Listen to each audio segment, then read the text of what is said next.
সাকিবের কি অপরাধ ভাই? শুধু রাজনীতিতে যাওয়াটাই কি ওর অপরাধ?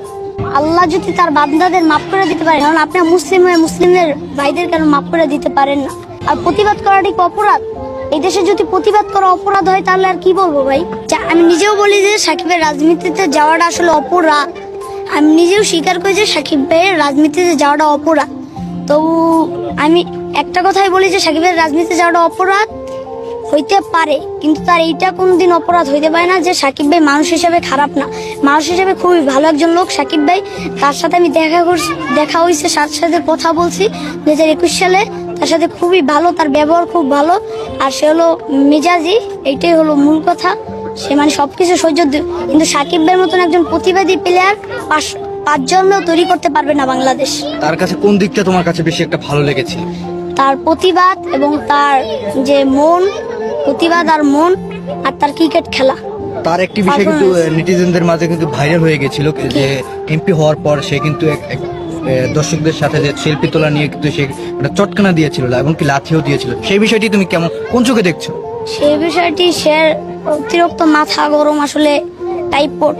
ধরো তুমি একজন ভক্ত হয়ে তার সাথে তুমি সেলফি তুলতে যেতেই পারো, সেই জন্য কি তোমাকে থাবড় মারকে লাথি মারতে পারে? এবং বিগত সময় আমরা দেখেছি যে তিনি কিন্তু আসলে তার ক্যাপ যেটি আছে, ক্যাপ যখন চেয়েছিল একজন ভক্ত, তিনতলা থেকে যদি কেউ লাভ দেয় তা সে কি ব্যথা পায় না যে তার গারুকে লাভ দিচ্ছে? হ্যাঁ, সে কি ব্যথা পায় না? ওইরকম টাইমে লাভ দেওয়ার কি দরকার ছিল? এখন হাজারো লোক, তাই একজন তার গেঞ্জি ধরে টানছে আর একজন তার মাথা ধরে টানছে যে ছবি তুলতে হবে। তার কি কোনো নিরাপত্তা নাই? তার যে গেঞ্জি ধরে টানে, ওরকম টাইমে আপনারও মাথা গরম হয়ে যাবে। ওটা যে কোনো প্লেয়ারই হোক মাথা গরম হয়ে যাবে। তার যে পারফরমেন্স, এই পারফরমেন্স নিয়ে কি বলবেন? এই যে এত পারফরমেন্স খুবই ভালো, পারফরমেন্স খুবই ভালো, বিকজ তার চোখের সমস্যার জন্য আসলে তার টেস্ট ম্যাচ থেকে অবসর নেওয়ার মানে একটাই, তার চোখের সমস্যা।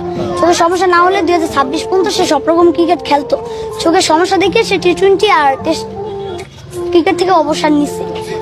এই কিছুদিন আগে যে খেলা গিয়েছিল যে 5 রান, সে একজন ক্যাপ্টেন হয়ে 5 রানের বিনিময়ে যে হেরে গিয়ে যে বাংলাদেশে লেন করছিল, সেই বিষয়টি তুমি কোন চোখে দেখছো?